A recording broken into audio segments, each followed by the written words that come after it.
Então vamos, Romanos capítulo 1, versículo 1 a 7. Paulo, servo de Jesus Cristo, chamado para ser apóstolo, separado para o Evangelho. Hoje nós vamos trabalhar nesta frase aqui, separado para o Evangelho, o qual foi por Deus outrora prometido, por intermédio dos seus profetas nas sagradas escrituras, com respeito a seu filho, o qual segundo a carne veio da descendência de Davi, e foi designado Filho de Deus com poder, segundo o Espírito de santidade, pela ressurreição dos mortos, a saber, Jesus Cristo nosso Senhor, por intermédio de quem viemos a receber graça e apostolado, por amor do seu nome, para obediência por fé entre todos os gentios, de cujo número sois também vós chamados para serdes de Jesus Cristo. A todos os amados de Deus, aqui ele está endereçando a carta, a todos os amados de Deus que estáis em Roma, chamados para serdes santos, graça a vós outros, vem a saudação. Nós cumprimentamos a paz do Senhor, mas Paulo em todas as suas cartas ele tem um costume diferente. Ele cumprimenta eles assim, graça e paz, né? Graça a vós outros e paz da parte de Deus nosso Pai e do Senhor Jesus Cristo. Então, vamos rapidamente trabalhar nessa última frase do versículo 1. Separado para o Evangelho, né? Então, se nós formos estudar a vida de Paulo, o chamamento dele, como temos feito nessas 2 sextas-feiras anteriores, nós vamos ver que o chamado de Paulo, ele foi um apóstolo para os gentios, para aqueles que não eram judeus. O chamado do apóstolo Paulo foi especificamente para o povo não judeu, não é? E o centro do seu ministério, veja bem, Paulo não foi um grande homem chamado para a cura divina. Se você for ver o ministério do apóstolo Paulo, ele não é visto como aquele grande homem de cura divina. Se você for ver o que ele ensinava, Paulo não foi pregador de prosperidade, né? Ele mesmo fala que viveu em pobreza, e foi nesses períodos de pobreza que ele viveu, que ele aprendeu a ter experiência em todas as coisas, e ali em Filipenses ele fala, tudo posso naquele que me fortalece. Então Paulo não foi um pregador de cura divina. Isso não quer dizer que não exista a cura divina, e Paulo não foi um pregador de prosperidade. Ele teve um foco central no seu ministério. Qual era? Pregar o Evangelho da graça de Deus. Então o foco principal de Paulo era trazer conhecimento do Evangelho a todo o povo gentílico, né? A todos os gentios. Então vamos ver alguns textos que ele faz esta afirmação. Vamos voltar a Gálatas capítulo 1 e recapitular que Paulo ele recebeu aquele Evangelho por revelação, para ficar bem claro isso na sua mente, né? Gálatas capítulo 1. Então, a partir do versículo 11, ele diz assim, Gálatas 1:11. Você vai ter que correr bem com esses dedos, hein? Para folhear a Bíblia, até o fim do ano você vai estar craque em folhear bastante a Bíblia. Gálatas capítulo 1, versículo 11, ele fala assim, vamos ler o versículo 10 também. Porventura procuro eu agora o favor dos homens ou de Deus? Ou procuro agradar a homens? Se agradasse ainda a homens, não seria servo de Cristo. Faço-vos, porém, saber, irmãos, que o Evangelho por mim anunciado não é segundo o homem. Olha, isso é muito importante. Porque eu não o recebi, nem o aprendi de homem algum, mas mediante revelação de Jesus Cristo. Então olha o que ele fala, que o evangelho que ele pregava não era evangelho de homem. Ele não tinha aprendido o evangelho que ele pregava de homem algum, mas ele teve uma revelação direta de Jesus Cristo. Então O Senhor Jesus Cristo foi abrindo o entendimento dele diretamente, não teve um intermediário, para que ele entendesse com clareza o Evangelho. Agora ele mostra como ele era antes do entendimento do Evangelho. Olha lá, versículo 13. Porque ouvistes qual foi o meu proceder outrora no judaísmo, como sobremaneira perseguia eu a igreja de Deus e a devastava. Então ele está aqui confessando que ele era um perseguidor da igreja, quando ele vivia no judaísmo. Ele perseguia a igreja de Deus e fazia o que com a igreja? Devastava a igreja de Deus. E na minha nação, versículo 14, quanto ao judaísmo, avantajava-me a muitos da minha idade, sendo extremamente zeloso das tradições do meu pai. Agora ele mostra um lado interessante. Quando, porém, ao que me separou antes de eu nascer, olha que coisa interessante. Ele foi separado por Deus antes dele nascer. Você entende um atributo? Deus tem atributos incomunicáveis, né? É coisas que ele não transfere para ninguém. E um atributo incomunicável de Deus é a presciência dele. Ele sabe de todas as coisas antes que elas aconteçam. Está bem claro isso? Então Deus não tem surpresa. Para Deus não tem surpresa. Para Deus não vai chegar a um ponto assim onde Deus fala assim: nossa, como isso foi acontecer? Eu não contava com isso. Na presciência de Deus, que é só Ele que tem, é uma coisa incomunicável, é um atributo só dele, de Deus. Ele conhece todas as coisas antes delas acontecerem. Não tem surpresa. Deus não é pego de surpresa. Vocês estão entendendo isso ou não? Né? Deus não é pego de surpresa, Ele sabe de tudo. Então, olha a presciência de Deus na vida do apóstolo Paulo. Aquele que me separou antes de eu nascer. Antes de eu nascer, né? Continua. Vou ler de novo. Quanto, porém, aquele que me separou antes de eu nascer e me chamou pela sua graça, aprouve revelar seu Filho em mim, para que eu o pregasse entre os gentios. Então veja bem, na obra de Deus, na vida do apóstolo Paulo, ele teve revelação do seu Filho, de Jesus Cristo. Para quê? Para Paulo pregar Jesus Cristo entre os gentios. Então esse é o foco principal do ministério do apóstolo Paulo. Olha lá. Sem detença, não consultei carne e sangue, nem subi a Jerusalém para os que já eram apóstolos antes de mim, mas parti para as regiões da Arábia e voltei outra vez a Damasco. Então, Paulo teve essa revelação direta, clara do Evangelho. Paulo foi um chamado por Deus antes dele nascer. Então, é uma coisa meio difícil da nossa cabeça entender isso. Mas antes do apóstolo Paulo nascer, Deus já tinha visto tudo isso e ele era um chamado por Deus. E Deus revelou Jesus Cristo nele. Então qual era a mensagem principal de Paulo? Era pregar Jesus Cristo e esse evangelho maravilhoso da graça de Deus. Então Paulo não era pregador de cura divina. Você pode ver que ele não cita textos de cura divina, de cura divina. Paulo não era pregador de prosperidade. Ele era pregador do Evangelho, focando o ponto principal. Qual era o ponto principal? Era o Senhor Jesus Cristo. Então, ele escreveu metade do Novo Testamento, e as doutrinas principais da igreja sobre salvação, sobre graça, sobre arrebatamento, sobre a segunda vinda de Jesus Cristo, sobre o Espírito Santo, estão focadas nas cartas de Paulo. Elas são o fundamento das doutrinas principais da nova aliança do Novo Testamento. Está bem claro isso, queridos? Estamos caminhando? Então vamos ver outro trecho. Primeira carta de Paulo aos Coríntios, volta um pouquinho. E nós vamos ver no capítulo de número 1, a forma que Paulo pregava o Evangelho. Então, primeiro aos Coríntios, capítulo 1, versículo 17, nós vamos ver que Paulo tomava um cuidado muito grande para não pôr a sabedoria humana no meio da pregação, não é?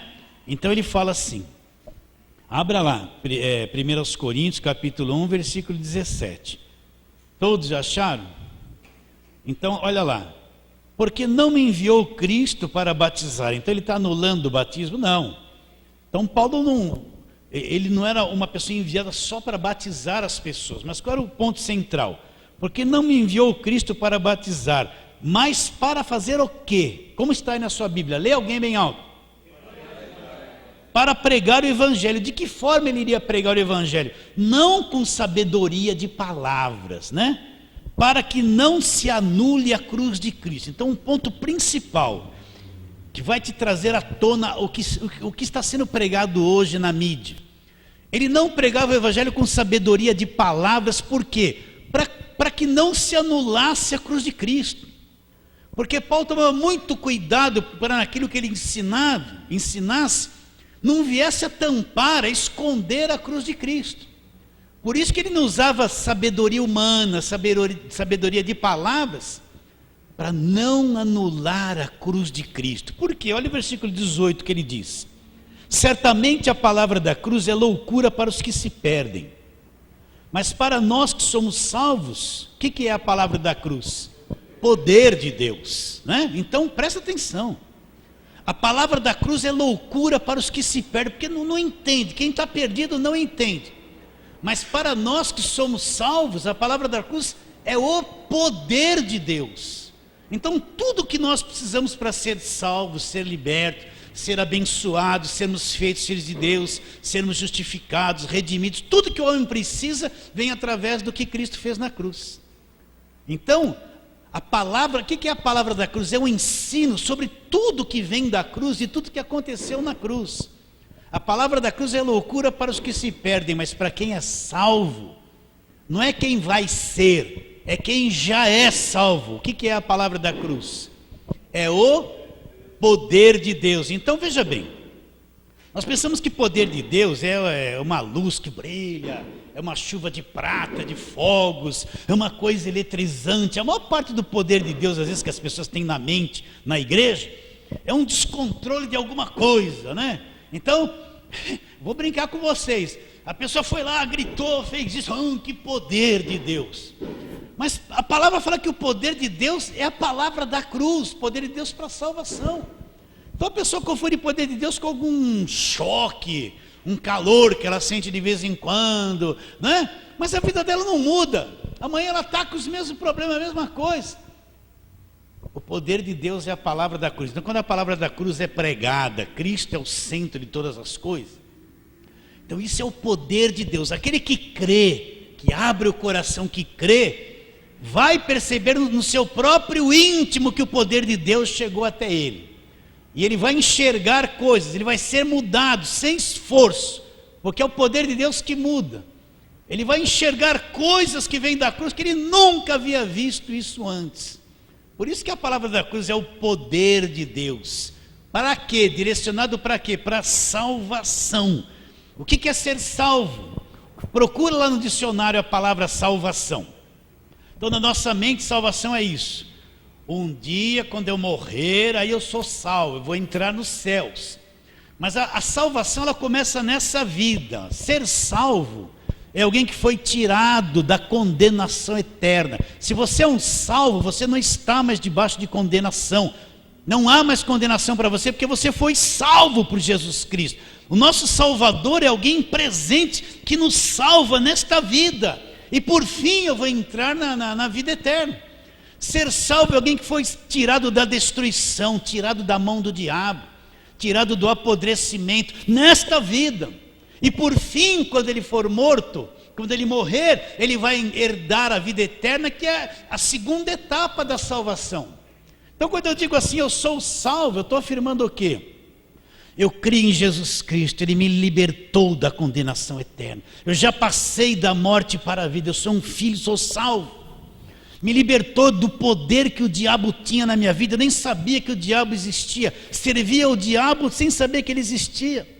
Mas agora eu fui salvo do poder do diabo, né? Eu estava vivendo por uma vida de destruição, mas a minha vida está sendo reconstruída, porque eu sou salvo. Eu não tinha o Espírito Santo, mas porque eu sou salvo, a garantia da salvação é porque eu tenho o Espírito Santo dentro de mim agora. Fui feito por Deus, santuário de Deus. E por fim, quando eu deixar esse corpo, eu vou herdar a vida eterna. Vocês estão entendendo? Então é o poder de Deus que cumpre isso na nossa vida. A palavra da cruz, aquilo que vem da cruz. Então qual era o foco principal da pregação do apóstolo Paulo? Era pregar Jesus Cristo crucificado. Você quer ver? Vamos ler nesse capítulo 1.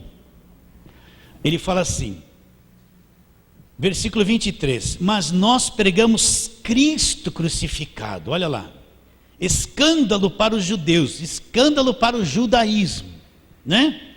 E loucura para os gentios, mas para os que foram chamados, tanto judeus como gregos, pregamos o quê? Cristo.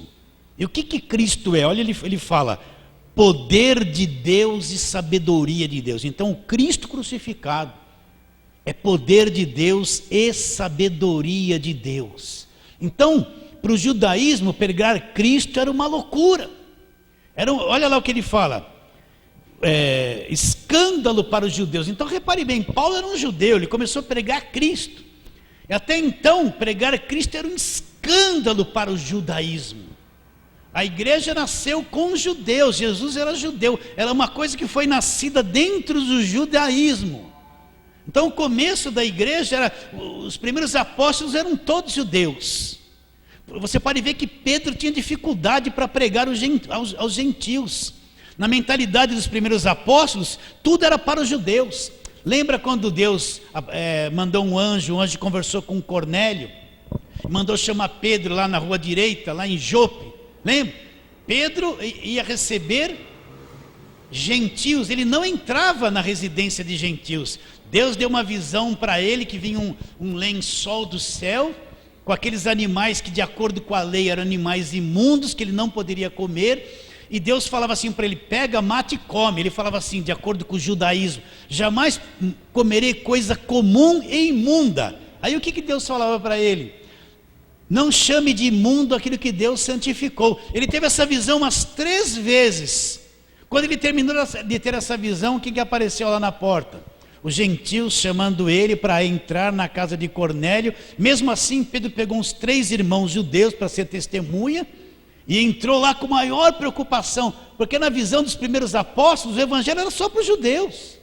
Eles não se misturavam com os gentios. Vocês estão entendendo isso ou não? Né?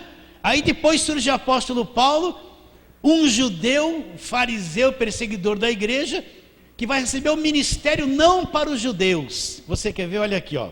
Volta para Gálatas, na briga, na bronca que Paulo teve com Pedro, né? Paulo e Pedro. Vamos ver aqui.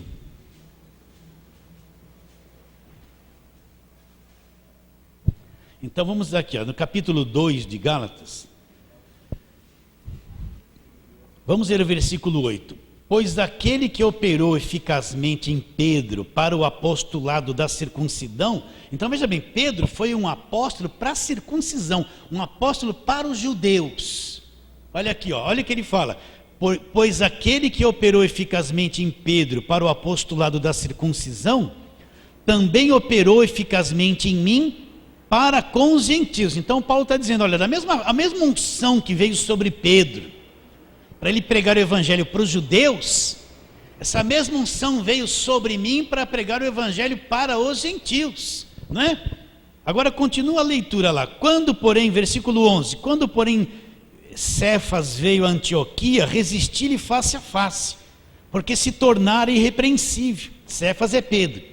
Com efeito, antes de chegarem alguns da parte de Tiago, comia com os gentios, quando porém chegaram, afastou-se, e por fim veio a apartar-se temendo da circuncisão. Então Pedro se envolvia com os gentios, estava tendo entendimento, mas quando chegou o pessoal do Tiago, que era o pessoal da lei, da circuncisão, Pedro foi disfarçando e se afastou dos gentios, não é? E Paulo deu uma bronca nele, chamou ele a atenção. Por quê? Porque ele ficou intimidado pelo judaísmo. Pedro, mesmo sendo apóstolo, ficou intimidado pelo judaísmo. Então Paulo continua dizendo, versículo 13, e também os demais judeus dissimularam com ele, até o ponto de o próprio Barnabé ter ter se deixado levar pela dissimulação deles. Quando, porém, vi que não procediam corretamente segundo a verdade do Evangelho, disse a Cefas na presença de todos: sendo tu judeus, vive como gentios e não como judeus? Por que obrigas os gentios a viverem como judeus? Nós, judeus, por natureza, e não pecadores dentre os gentios. Aí ele abre o jogo, olha lá. Sabendo, contudo, que o homem não é justificado por obras da lei, e se mediante a fé em Jesus Cristo, também temos crido em Cristo para que fôssemos justificados pela fé em Cristo, e não por obras da lei, pois por obras da lei ninguém será justificado. Vocês estão entendendo? Então, Paulo, ele foi especificamente chamado para os gentios. Houve esse conflito com Pedro. Ele falou: da mesma forma que Deus ungiu Pedro para pregar para os judeus, Deus também me ungiu para pregar para os gentios. Está claro isso? Vocês querem fazer alguma pergunta ou não? Estamos indo? Isso é um pouco cansativo. Vamos trabalhando. Deixa a palavra cair no coração para você entender mais claramente aquilo que nós vamos falar. Então vamos para outro texto onde Paulo faz outra afirmação. Atos 20, vamos lá, Atos 20.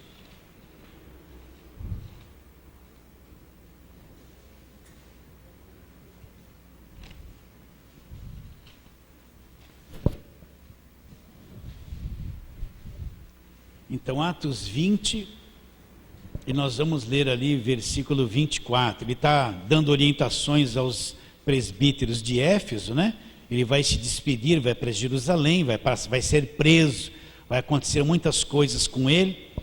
Mas no versículo 24 ele fala assim, olha: pois em nada considero a vida preciosa para mim mesmo, contudo que complete a minha carreira e o ministério que recebi do Senhor. E qual foi a carreira e o ministério que ele recebeu do Senhor? Olha lá: para testemunhar o evangelho da graça de Deus. Então, por isso que nós lemos ali, ele foi separado para o evangelho. Paulo não foi pregador de cura divina, mas não negou que Deus curava, e também não foi pregador da prosperidade. Ele foi chamado para os gentios, que somos nós, para pregar o evangelho da graça de Deus. Está bem claro isso, queridos, não é? Por isso que eu preciso entender o evangelho. Então vamos lá volta lá para Romanos, no capítulo 1, onde nós estamos, e vamos meditar nisso de novo. Romanos 1.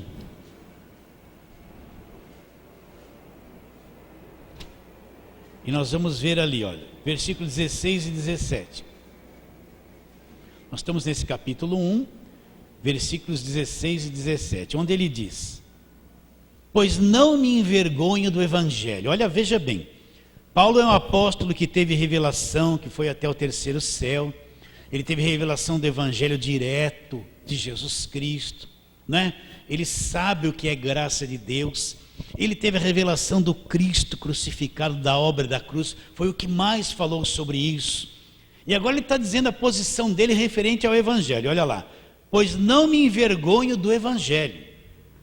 Porque o evangelho é o quê? O poder de Deus para a salvação daquele que acredita. Que acredita em quê? No evangelho. Ele fala primeiro do judeu e também do grego. Visto que a justiça de Deus se revela em quê? Aonde eu encontro a justiça de Deus? A justiça de Deus se revela no evangelho de fé em fé, como está escrito. O justo, como é que o justo vai viver?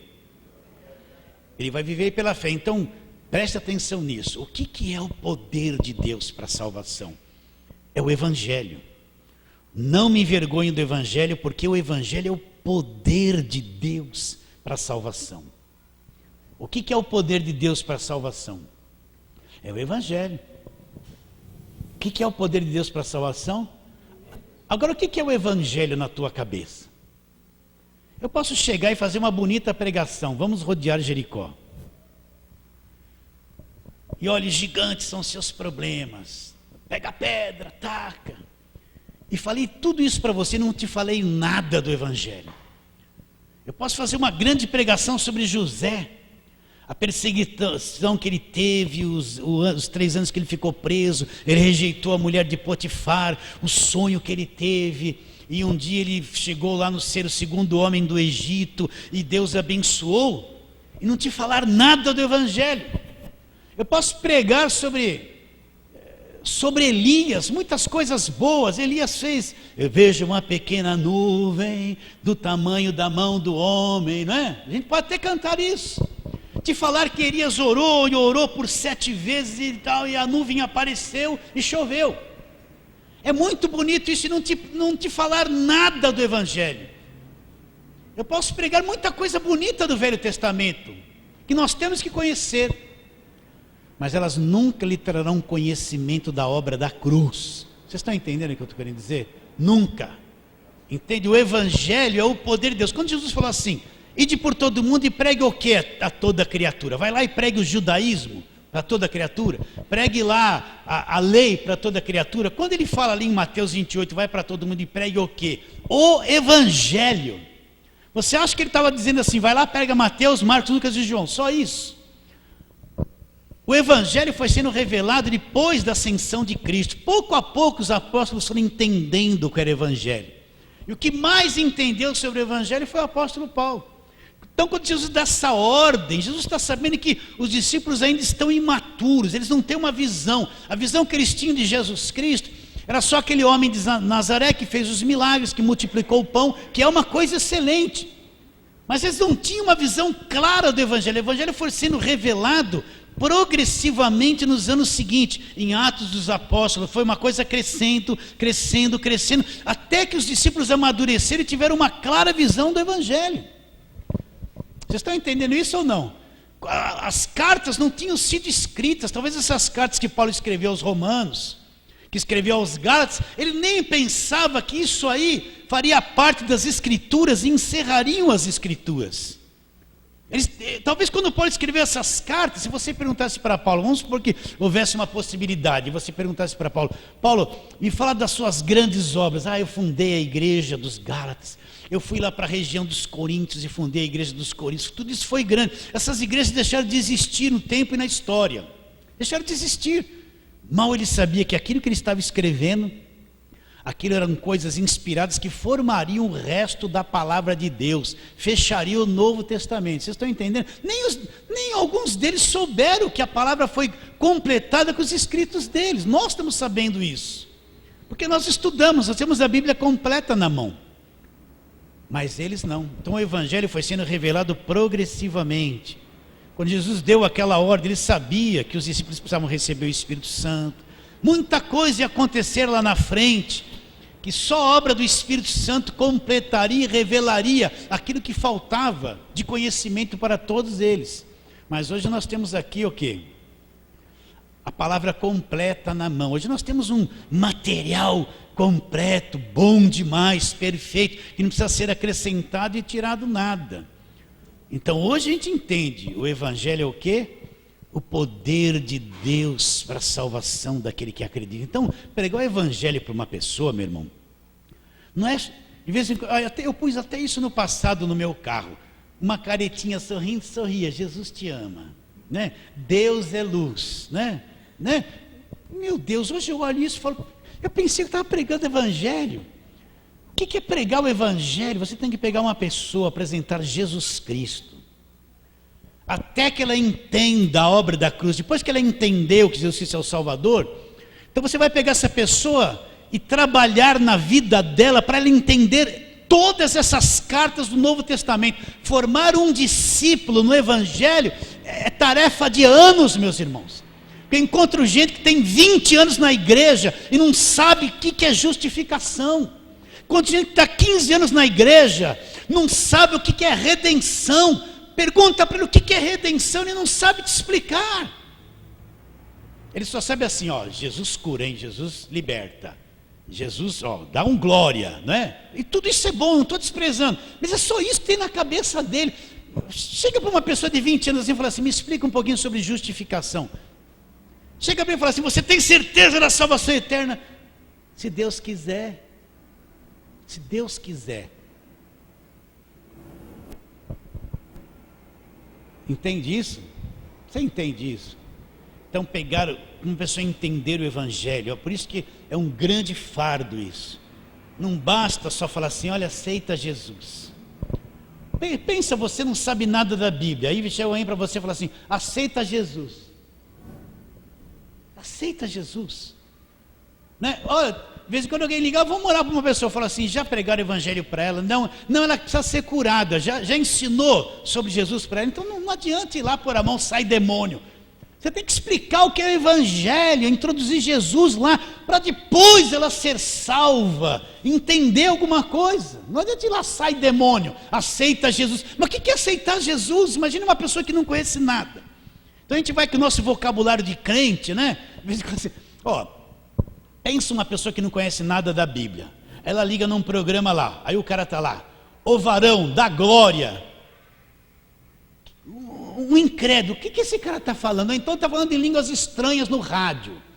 O que o incrédulo que não conhece nada da Bíblia, ele vai... O que esse cara está fazendo aí no rádio? Está lá... O que ele está fazendo? O que é varão? Varão, varoa, varão, varoa.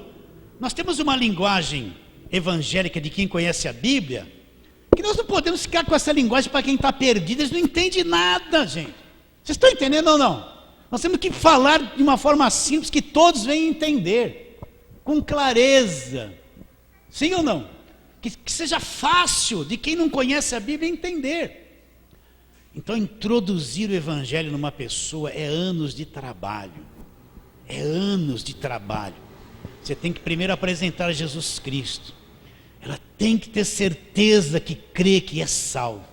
Depois disso, você começa a trabalhar, explicar para ela o que é a graça de Deus, o que é a obra da cruz, o que é a justificação, o que é redenção. Começa um trabalho, demora anos para você introduzir um evangelho firme no coração da pessoa, da palavra da cruz, onde ela não se remova para lugar nenhum.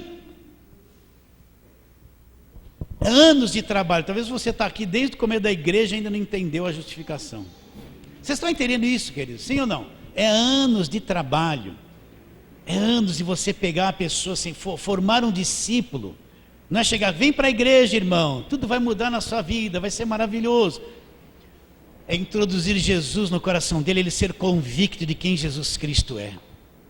Está salvo, agora começa o trabalho, explicar tudo o que se passou na cruz. Cada benefício que vem dali, é anos. Trabalhar até... Tomar um cuidado para a pessoa não cair nesse falso evangelho que vem aqui, que você vai ficar rico, tua vida vai mudar em um segundo. Vem na minha igreja, que aqui você vai ser transformado, né? Para livrar a pessoa de tudo isso é um trabalho. Até você introduzir a verdade dentro dela, leva anos. Construir um homem, uma mulher de Deus no evangelho, leva anos. Muitos não aguentam, eles fogem, eles vão para a corrente, não adianta. Eles vão para a água, eles vão para o óleo, vão para a rosa. Eles não aguentam. Sabe por quê? Porque o evangelho é um trabalho, às vezes não é muito interessante. Eu quero que o meu problema resolva rápido. Ela não sabe que o problema vai resolver conhecendo o evangelho. Então o crente novo às vezes aceita Jesus em igrejas boas, mas ele vai ser atraído pelo falso evangelho. O evangelho da mandinga, né? Da mandinga, né? Osmar, você está aqui, eu mostrei domingo, vou mostrar de novo. Está aqui guardado, Osmar. O evangelho da mandinga, olha aqui, ó. Olha aqui, ó. O pão do descarrego. Queria estar na televisão para mostrar isso aqui, ó. Atenção, pão do descarrego, olha aqui, ó. Isso aqui é um pedacinho de pão, alguém pôs uma forminha e cortou uma coisinha redonda. Então, você já viu o pão de descarrego? Isso aqui não é uma feitiçaria? É uma feitiçaria. O que é um fetiche? O fetiche é você pegar uma coisa inanimada e morta e atribuir um valor sobrenatural a ela. É fetiche, é feitiçaria. Então está aqui um pão do descarrego. Aí você tem a orientação. Fique com este pão do descarrego atrás da porta. Então você tem que chegar na sua casa, pôr o pão do descarrego atrás da porta. Ore o Pai Nosso uma vez por dia, com o pão do descarrego, ó. Você vai pôr atrás da porta, uma vez por dia você vai pegar esse pão e orar o Pai Nosso. Olha aqui, ó. Né? O pão do descarrego nas suas mãos. Na terça-feira, retire este folheto com o pão e leve na igreja, no endereço da frente, né? Do folheto. E está aqui a igreja. O que vai acontecer? Primeiro você está debaixo do demônio, porque você tem que passar no descarrego. Primeira coisa, você é endemoniado, você precisa de um descarrego todo dia, né? E aqui está tudo isso, e os horários, e está aqui, e a igreja. Vocês estão entendendo? Ó? Isso não é evangelho, isso aqui é o falso evangelho, isso aqui é a feitiçaria. Aquela Jezabel que aparece lá numa das igrejas do Apocalipse, geralmente o pessoal fala assim: quem era Jezabel no passado? Uma feiticeira, não é verdade? Uma feiticeira. Então aparece uma Jezabel lá no Apocalipse e Jesus Cristo fala numa das cartas, eu não lembro qual é. Você permite que essa mulher ensine aí na vossa sinagoga. Todo mundo fala que é vaidade, porque Jezabel pintava unhas, usava bijuteria, né? Nem tinha bijuteria naquele tempo. Mas Jezabel era feiticeira, são as igrejas que se abrem para feitiçaria e não se arrepende e traz a feitiçaria para dentro da igreja em nome de Jesus Cristo. Então, meu irmão querido, quando eu falo isso, é um fardo tão pesado, eu me sinto tão incapaz de conseguir transmitir isso, porque parece que não agrada as pessoas.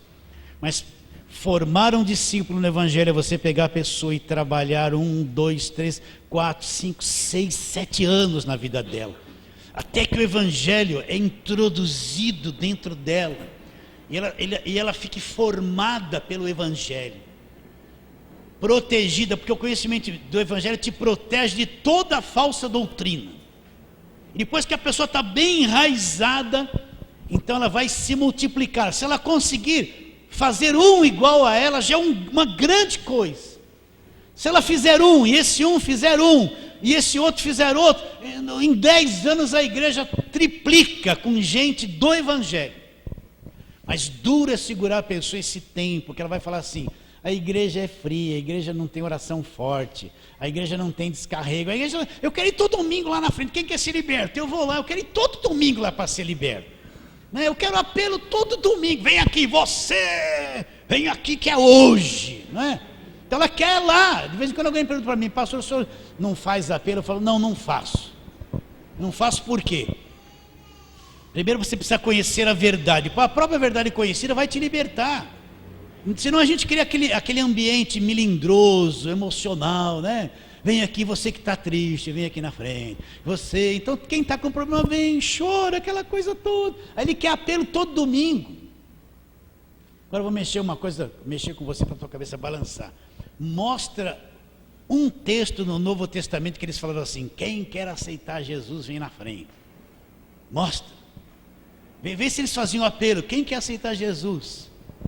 Em Atos capítulo 2, depois que o Espírito Santo veio, Pedro pregou, não precisou falar nada. Eles que vieram e falaram assim: o que nós temos que fazer, irmãos? Crê no Senhor Jesus Cristo, seja batizado e vocês vão receber o dom do Espírito Santo. Vocês estão entendendo isso? Sim ou não? Você quer concordar? Concorde. Se você achar que deva passar por cima disso que eu estou falando, passe, você é livre. Mas quando os apóstolos pregavam, as pessoas vinham e se convertiam. Não tinha toca uma música suave, bonita, né? Aí, você que trouxe essa pessoa, pegue no braço dela, traga ela até Jesus. Sabe, toda essa encenação, essa coisa toda. Quanto que eu fiz isso? Você trouxe alguém na igreja, a pessoa nem queria aceitar Jesus, mas você agarrou no braço dela, você trouxe, ela veio. Aí fez aquela oração, nunca mais voltou. Falou: eu não vou mais lá porque me levam lá na frente. Eu já vi isso muitos anos, não é? Mas, meus irmãos queridos, é tão sério você formar uma pessoa. Olha aqui para mim. Você não sabe quão sério é isso. Até você amadurecer um igual a você. Pelo menos igual. A Bíblia diz que o discípulo não é maior que o seu mestre, mas pode ser igual. Já é uma grande coisa. Leva anos. Às vezes eu estou pregando algumas coisas aqui, eu olho para vocês e meu coração pesa, porque eu falo assim: até onde esse povo querido, eles podem estar olhando para mim e falar assim: pastor, está falando isso de novo. Até onde eles estão entendendo, estão crendo, estão enxergando a obra da cruz, enxergando a justificação, até onde eles estão vendo? Porque agora, esse ano a igreja faz 10 anos, agora é que vai começar a ser igreja. Até agora foi só encenação e preparação. Até agora que vai começar a ser igreja. 10 anos para me arrumar um pequeno corpo de trabalho maduro, que não vai abrir mão de nada, não é? 10 anos. Agora que começa a igreja vai começar dia 9 de junho de 2012. Foram 10 anos de ensaio só, acredita nisso? Mas quando eu falo igreja, o que é? Pessoas que estão entendendo o evangelho. maduros, convictos, que conhecem a justificação, que conhecem a graça de Deus. Então, ele fala que o Evangelho é o poder de Deus. O que você encontra no Evangelho? A justiça de Deus. E o que é a justiça de Deus? Olha, a justificação, a redenção, a regeneração, a reconciliação, a preservação, a santificação, a filiação, né? A glorificação, Deus fazendo de nós santuário e nós temos propriedade exclusiva de Deus. Se o crente não entender tudo isso que eu te disse claramente, ele não entende o Evangelho ainda. Não entende. Porque a maior parte na mente da pessoa é assim: eu vou lá para pegar uma bênção, eu quero ir lá para pegar uma bênção. Então o negócio dele é vir para pegar uma bênção. Hoje me ligou uma pessoa que ouve a rádio. Ligou: pastor, tudo bem, minha irmã? Tudo bem? De onde você é? Eu sou do bairro tal. Ore por mim. Vou orar, minha irmã, vou anotar o seu nome. Você quer que ore para quê? Pela minha família. Sim, estou pondo aqui família. Mas se você quer que ore para quê? Ela não sabia explicar o que ela queria que eu orava. Ela queria que eu orava. Mas o que você quer que eu peça para o teu filho? O que está acontecendo? Então você vê as pessoas tão vazias, elas não sabem. Elas pensam que evangelho é me dar bênção, eu quero alcançar alguma coisa, Deus vai mudar minha família. O resto não serve, parece que elas não entendem. Então aquele monte de gente que liga, um pessoal vazio que não sabe o que quer. Aí você fala assim: você sabe o que é justificação? Não. Então, minha irmã, eu vou orar, mas a tua cabeça ainda não entendeu o Evangelho. Ainda não entendeu o Evangelho. Olha, se o crente não entender o que é justificação, ele vai ter dificuldade em entender a graça de Deus. Se ele não entendeu a redenção, ele vai ser difícil de entender que ele é um liberto pelo sangue. Ele pode falar: o sangue de Jesus tem poder, mas na mente dele é uma palavra mágica contra o diabo. Ele não sabe que o sangue não foi derramado contra o diabo, foi derramado como uma oferta para Deus. Tem poder de redenção. Esse é o poder do sangue de Jesus. Se ele não entender sobre a regeneração, o novo nascimento, ele não vê o reino de Deus. Porque a Bíblia diz: se alguém não nasceu de novo, não pode ver. Se alguém não nasceu da água e do Espírito, não pode entrar. Se ele não souber o que é regeneração, o novo nascimento, ele não entende o Evangelho, ele não vê o reino e não entende o Evangelho. Se a pessoa não entender a preservação, o que é preservação? É Deus nos sustentando como crentes. Quando o filho teu nasce, o que você faz com ele? Dá comida, alimenta, cuida, porque ele é incapacitado de viver por si mesmo. Pega uma criança de meses, se você não cuidar dela, ela morre. Então, mesma coisa, nós nascemos de novo, não é verdade? E Deus nos preserva, Ele vai cuidando de nós, nos segurando. Aquele que vem a mim, de maneira nenhuma eu lançarei fora, né? Da mão do Pai ninguém poderá arrebatar aqueles que são de Deus. Nós somos comprados com sangue, que Deus vai cuidando de você. Ele que opera em vós o querer como realizar, segundo a sua boa vontade. Ele vai trabalhando na tua vida, te segurando.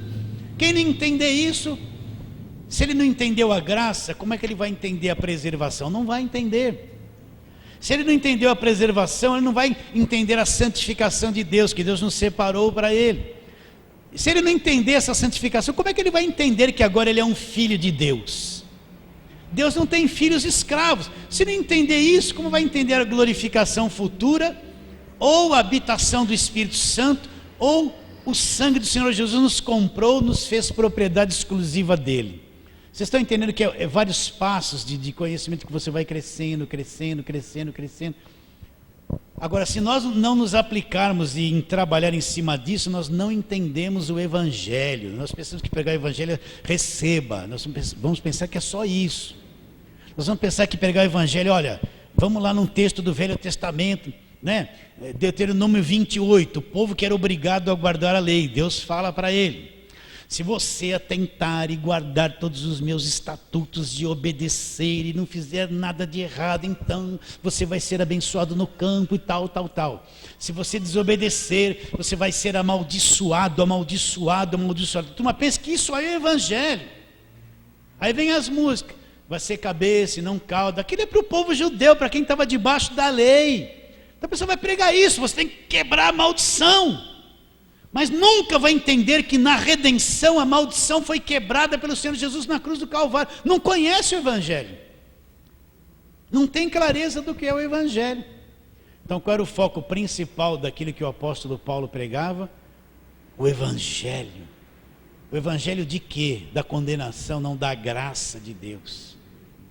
E é isso, Paulo foi chamado para isso. Ele teve essa revelação de Jesus Cristo diretamente. Então esse era o foco principal do apóstolo Paulo. Quando ele fez aquelas viagens missionárias, acompanhe algumas delas em Atos ali. Paulo falava de Jesus Cristo, era Jesus Cristo o tempo todo. Leia as cartas de Paulo. Era Jesus Cristo crucificado, Jesus Cristo, o Senhor, Jesus. Ele só falava de Jesus Cristo. O tempo todo ele anunciava a obra da cruz, o tempo todo. Né? Vê se Paulo pregou alguma coisa sobre Eliseu. Vê se Paulo pregou alguma coisa sobre o azeite da botija. Ele nunca fez menção de nada desses textos. Não, presta atenção, eu estive analisando. Vê se Paulo pregava lá José. Ele sabia tudo sobre José, mas ele nunca nas suas cartas fez qualquer referência da prosperidade de José. Ele pregava Jesus Cristo, a obra da cruz, Jesus Cristo crucificado, o sangue derramado o tempo todo.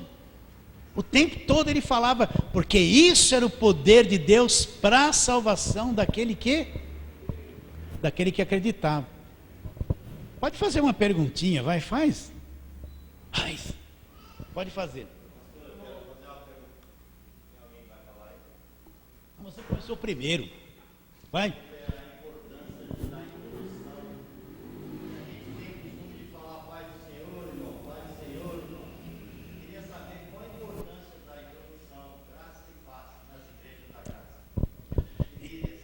Então, veja bem, eu estive analisando todas as cartas de Paulo. Nós acostumamos assim, a paz do Senhor, né? E é uma saudação maravilhosa. Mas Paulo nunca cumprimentou a igreja com paz do Senhor. Ele usava dois elementos do evangelho poderosos. Primeiro, tudo é pela graça. Graça, nós somos salvos pela graça, nos tornamos filhos de Deus pela graça, né? Tudo é pela graça. O homem não é salvo por obras. Pela graça sois salvos mediante a fé. Isso não vem de vós, é um dom de Deus, não de obras para que ninguém se glorie. Então, Paulo cumprimentava a igreja com dois elementos importantes do evangelho. Primeiro, graça, tudo é pela graça de Deus. E outra, o que é o ensino sobre a reconciliação? Cristo removeu a parede da separação. O próprio Deus nos reconciliou consigo mesmo por meio de Cristo e nos deu o ministério da reconciliação. Então Deus está em paz conosco. Então, graça e paz eram os dois elementos principais que Paulo saudava as igrejas. Isso não quer dizer que você tem que ser agora, meu irmão, não fala a paz do Senhor, não. Fala do jeito que você quiser, né? Mas graça e paz era a saudação do apóstolo Paulo. Primeiro, tudo é pela graça.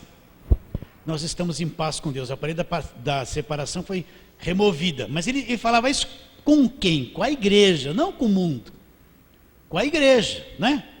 Então, se você quiser fazer isso, tudo bem. Mas antigamente, você vê os irmãozinhos, a paz do Senhor na rua, paz do Senhor, né? Antigamente fazia isso, agora não fala não. Fala bom dia, boa tarde. Pastor virou, está desviado. Não, o incrédulo não sabe nada do que você está dizendo. Enquanto o irmão no mercado, tem lá um irmãozinho meio tontinho lá. Pastor, não sei o que lá. Fala, meu irmão, mas você não vai nem na igreja, você quer zombar de mim? Ele nem na igreja é. Como ele descobriu que eu sou pastor, ele vem brincar comigo. Lá no mercado, no Bergamini. Paz, Senhor, o pastor falou, olha para mim, você me trata de bom dia, boa tarde. O dia que você estiver lá na igreja direitinho, então você vem me cumprimentar assim. Vocês estão entendendo isso? Então, muitas vezes a nossa cabeça ficou tão tradicional, acostumada com um monte de coisa. E a gente ficou ao quadrado, só vê aquilo ali. Então, graça e paz é a pregação do evangelho, graça e paz. Tá? Você pode rejeitar isso que eu estou te dizendo. Veja bem, não estou aqui como uma cunha na tua cabeça, forçando você a crer nisso que eu estou te dizendo. Você é livre para rejeitar ou aceitar. Mas graça e paz, pega todas as cartas de Paulo. Graça, irmãos, e paz. Esse era o fundamento da saudação dele. Quem ia falar uma outra coisa aqui? Fala bem alto, Boris.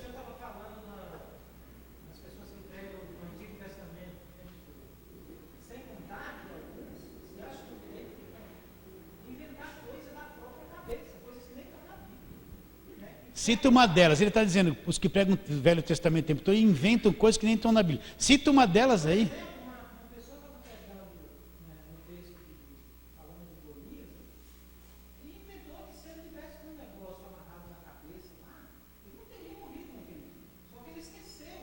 Aí ele esqueceu, por isso que a pedra acertou.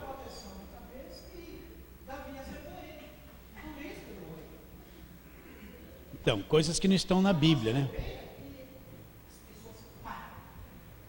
Aí ele vai citar, não, então eu vou distribuir uma coisa ungida que você vai pôr na testa e o diabo não te pega mais. Aí já inventa, né, a campanha que ele quer fazer.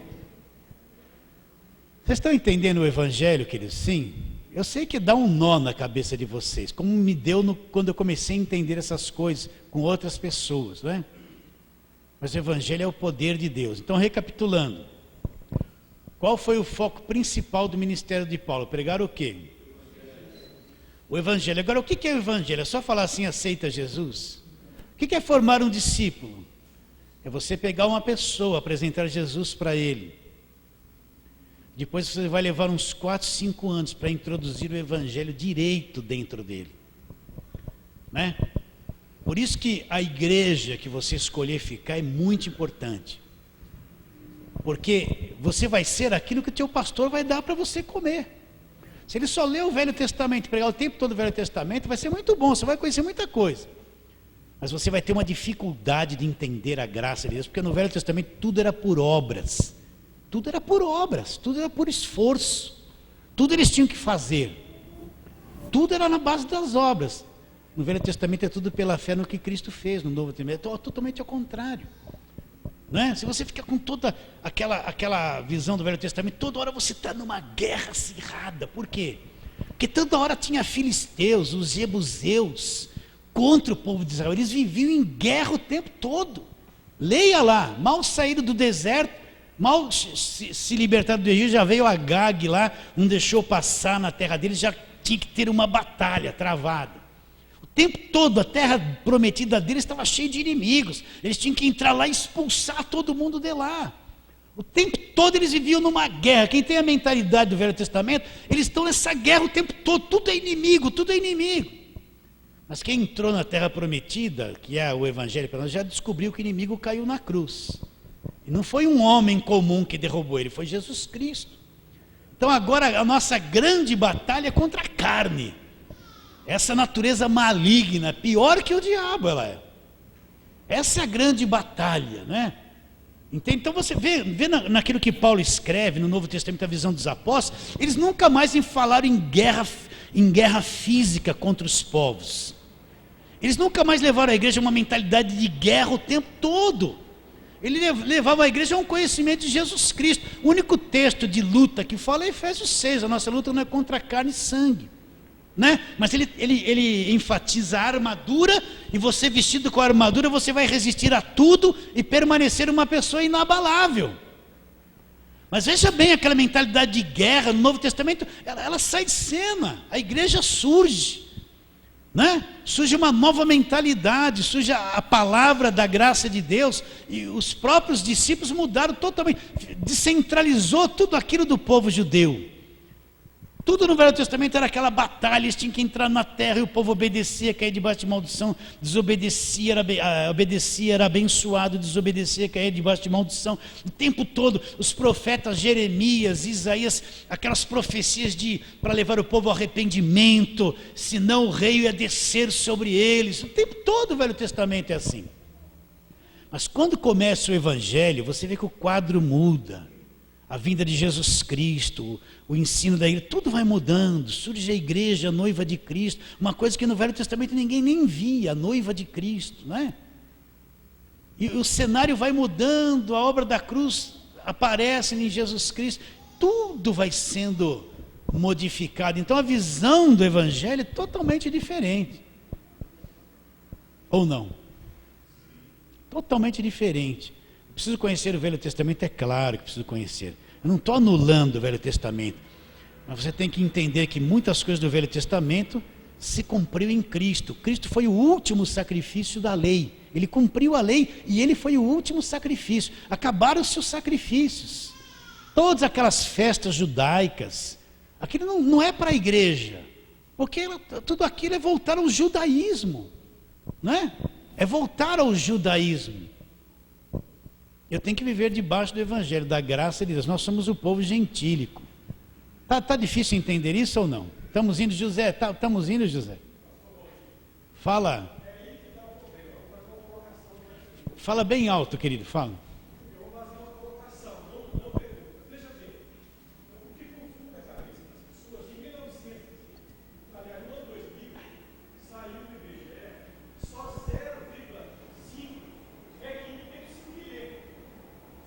Peraí, 0,5, ok? Entende o que lê?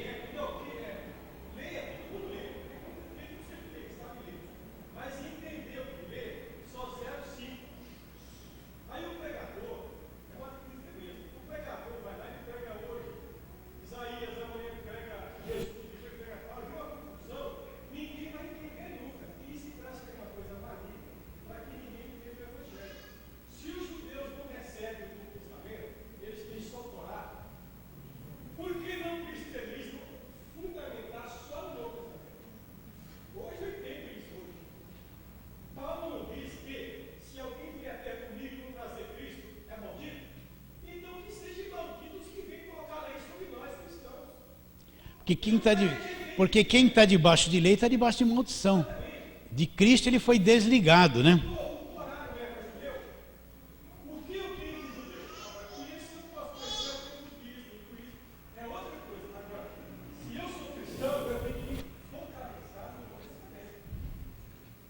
Sim, a igreja nasce no Novo Testamento, vem a igreja existir.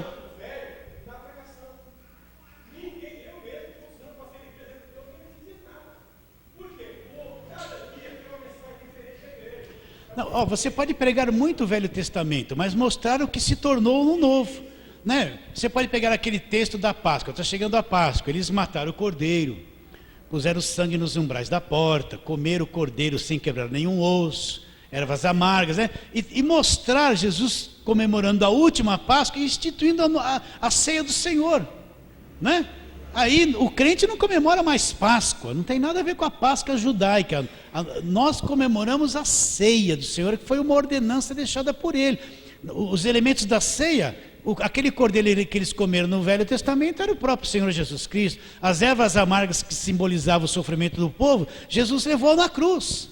E Ele comemorou a última Páscoa como? Com pão e com o cálice, e disse: esse pão é meu corpo, esse cálice é meu sangue. Páscoa não tem nada a ver com a gente, é coisa judaica, né? Quer falar sobre José? Fala, mas mostra que José é um tipo de Cristo que viria no futuro, né? Vai mostrando, vai mostrando que já se cumpriu em Cristo. Então eu saio do velho, o velho está assim, apontando para o novo, e ele se cumpre na pessoa de Jesus Cristo. Aquele cordeiro é Cristo, todo aquele símbolo, tudo se aponta para Cristo. Então, é um nascimento, né, por um milagre. Então, tudo no Velho Testamento, cada livro tem um ponto que aponta para Cristo. Se você pegar o velho e começar a ensinar, e depois mostrar, olha aqui o que se tornou Cristo, aquele monte de sangue de animais, olha que esse sangue de animais se tornou o sangue de Cristo. Olha aquele sacerdote do Velho Testamento que se tornou Jesus Cristo, nosso sumo sacerdote. Olha aquele templo do Velho Testamento que se tornou, nós somos o templo, né? Tudo mudou no Novo Testamento, né? Aquela rocha que Moisés feriu e saiu água no deserto, no Novo Testamento a rocha é Cristo, né? Entende? Aquela serpente que eles fizeram de bronze lá no meio do deserto, quando o povo desobedeceu, veio um monte de serpente venenosa, começou a comer o povo e matar o povo. Essa serpente, olha lá no Novo Testamento, em João, assim como Moisés levantou a serpente no deserto, importa que eu seja levantado. Aquela serpente era um tipo de Cristo que levaria os pecados. Tem que fazer esse paralelo e mostrar que tudo foi transferido para Cristo. Agora, o que a maior parte das pessoas fazem? Fica no velho, vamos rodear a muralha de novo.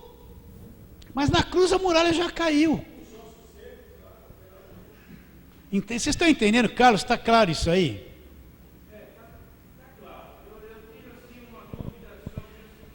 Fala, Carlos. A maioria dos cristãos de hoje vive na graça. Primeira parte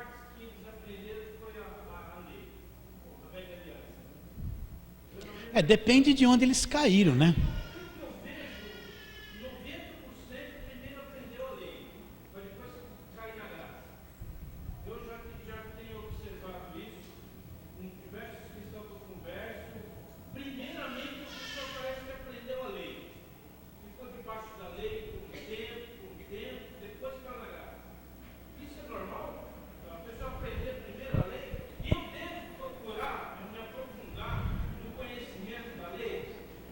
Olha, sim.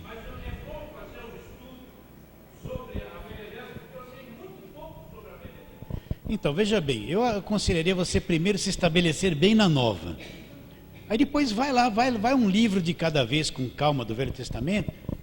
Você vai se tornar mais rico o novo. Por quê? Porque você vai encontrar o tipo de Cristo inteiro lá.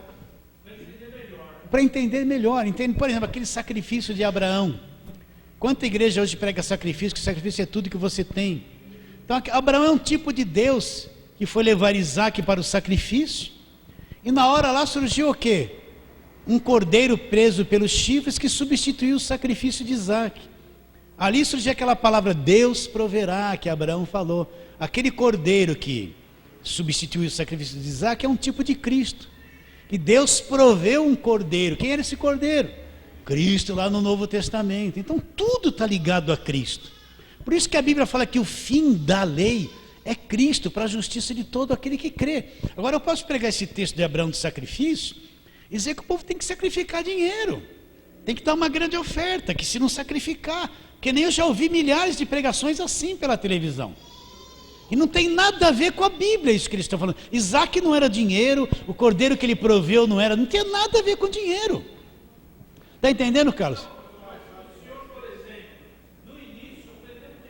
Sim. Sim. Então, fiquei 15 anos na igreja, muito voltado para o Velho Testamento. Do Novo Testamento só pegava o óleo para ungir todas as cadeiras, ungir instrumentos. Vamos ungir os instrumentos. Passava óleo ali no prato, porque tinha que ficar tudo ungido, não é verdade? É duro. Quando eu entendi esse versículo, Gálatas 2,16, o homem não é justificado por obras da lei, eu entrei em conflito. Porque aí eu comecei a ler o Novo Testamento, eu lia Gálatas, detestava, eu não entendia Gálatas. Não entendia, eu só gostava daquilo. Cuidado com o falso evangelho, era isso, né? No capítulo 1, versículo 6 e diante. Mas não entendi, eu ia ler Romanos. Eu gostava do pedaço do pecado. Mas quando começava a explicar que Abraão não foi justificado por obras, mas pela fé, independente das obras, era difícil. Romanos 7, então, o bem que eu quero fazer eu não faço, eu não entendia nada. E leia Efésios lá, lugares celestiais, minha cabeça dava um nó. Mas quando falava de Golias, era comigo. Entendeu? Era comigo, por quê? Por isso a responsabilidade de cada um de nós, queridos, olha, eu estou falando essas coisas para você. Você não sabe, um dia eu vou estar diante de Jesus Cristo e eu não vou entrar no juízo eterno, mas eu vou ser julgado por aquilo que eu preguei, que eu ensinei. Um dia eu vou estar diante dele e toda a máscara vai cair. Não tem como se esconder diante dele. Cada pregador e mestre vai ter que dar conta do que ensinou, do que levou a igreja a crer. Por isso que Tiago disse, não sejais muitos de vós mestres, porque havemos de receber muito maior juízo. Entende? Então, quando eu entendi o evangelho, eu falei, eu não volto para trás. Eu não vou mais rodear a muralha, que eu fiz 15 anos. Não vou mais. Aí, saí da igreja, não fiz nenhum mal para a igreja, saí. Fiquei que nem desempregado, para onde eu vou? Né? É difícil, Carlos, por isso precisa ter coragem.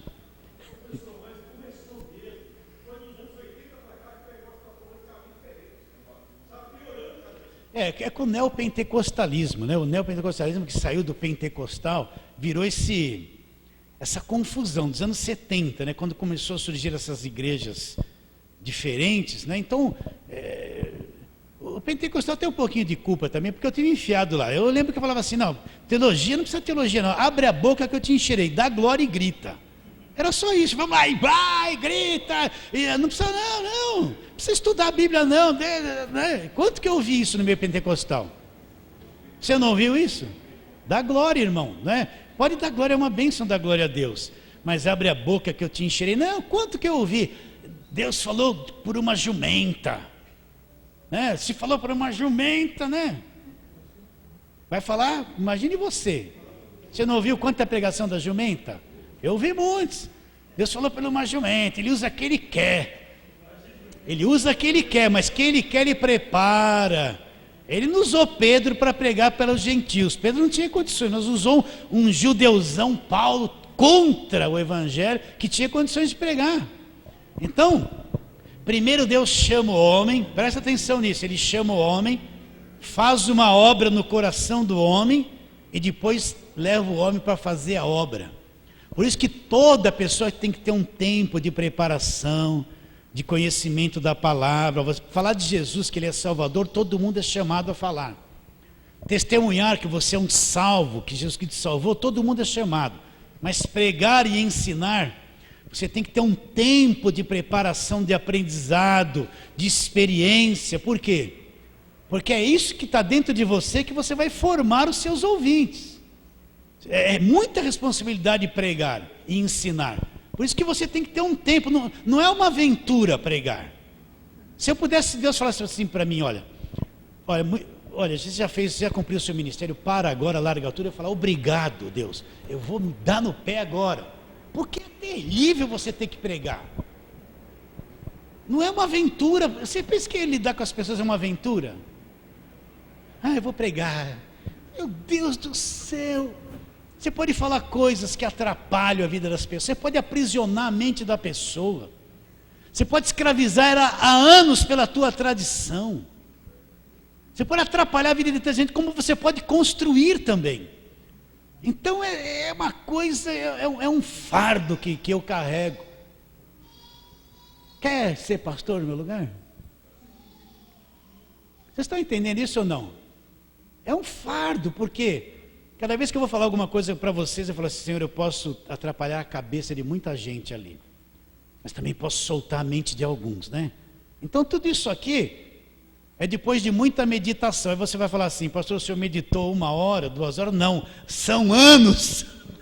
É anos em cima disso aqui. Quantas vezes na minha sala eu falava assim, Senhor, me abre o entendimento, eu preciso enxergar essas coisas. Preciso enxergar essas coisas, Senhor, preciso enxergar.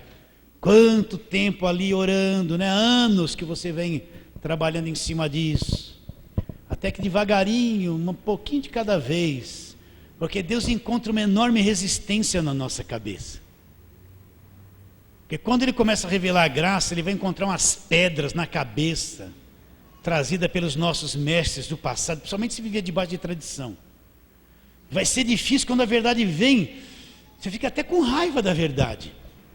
Porque vai destruir tudo aquilo que foi construído na tua cabeça. É ou não é? Poxa, eu chegava lá na igreja onde eu me casei, cumpri toda a carreira que tinha que cumprir, eu não vou mais falar de mim não.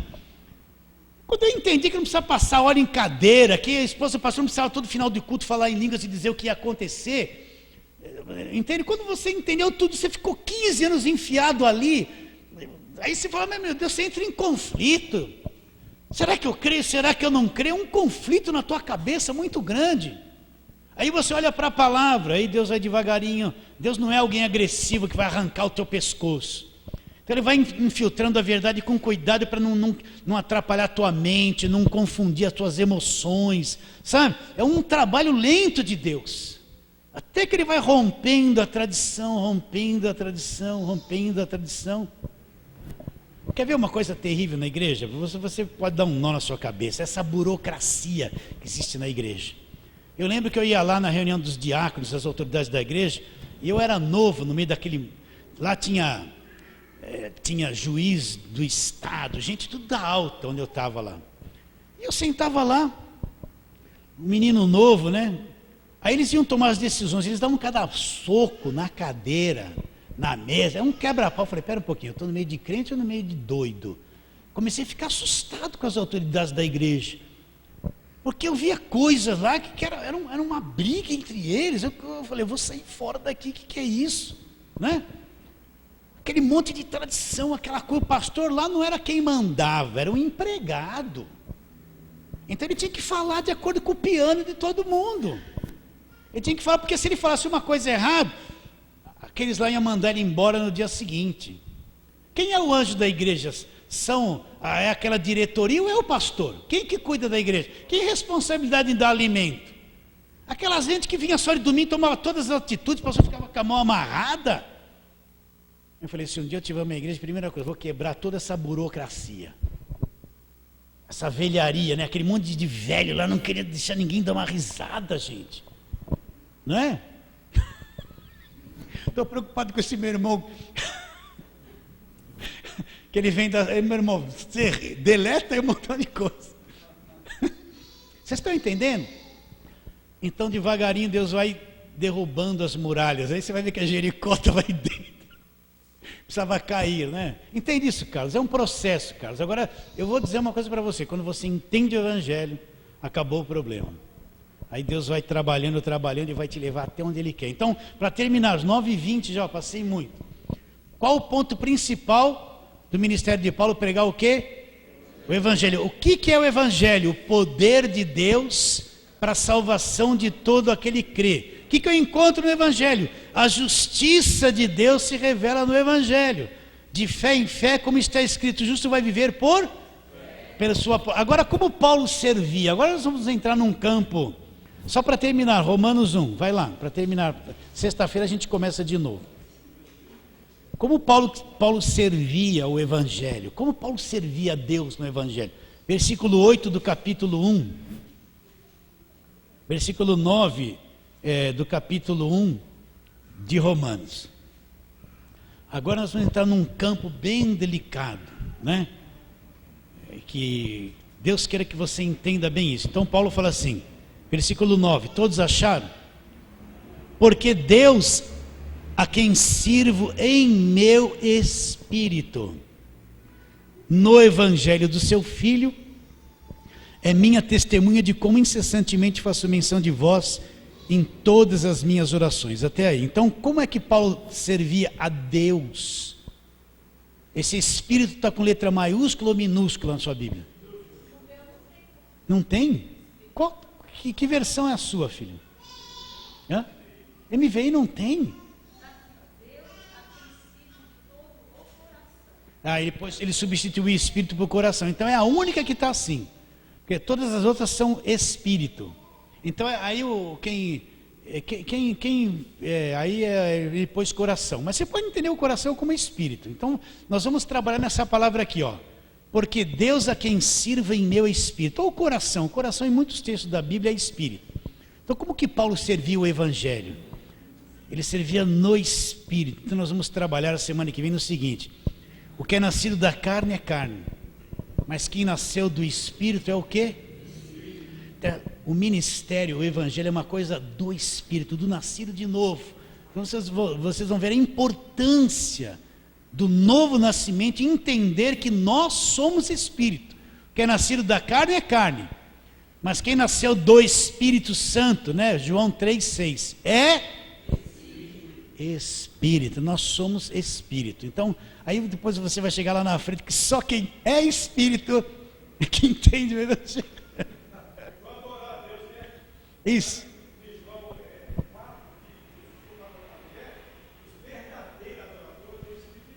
Em espírito, vamos adorar a Deus. Deus é espírito. E os seus verdadeiros adoradores vão adorá-lo como? Quem são os verdadeiros adoradores? Só quem nasceu de novo. Fala, filha. Bem alto. Os lugares celestiais, a gente pode acrescentar isso. Tudo bem, queridos? Então vamos ficar em pé.